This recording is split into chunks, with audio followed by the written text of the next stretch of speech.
आरोपींना अटक झाली आहे। उत्तर प्रदेश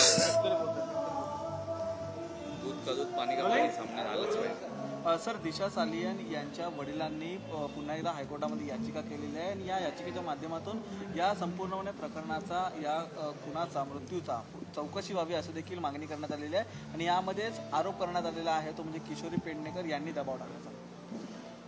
नाही, आता दिशा सालियन यांच्या वडिलांनी जर याचिका दाखल केली असेल तर अर्थातच त्यावर पारदर्शक त्याची चौकशी झाली पाहिजे ही तिच्या वडिलांची जर मागणी आहे तर त्या पद्धतीनं कोर्ट निर्णय देणार, त्या याचिकेवर सुनावणी घेणार।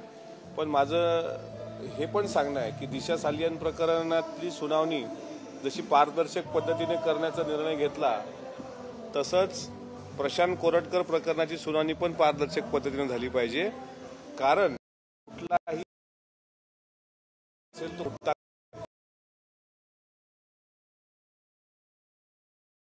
कारण दिशाच प्रकरण किंवा त्याहीपेक्षा भय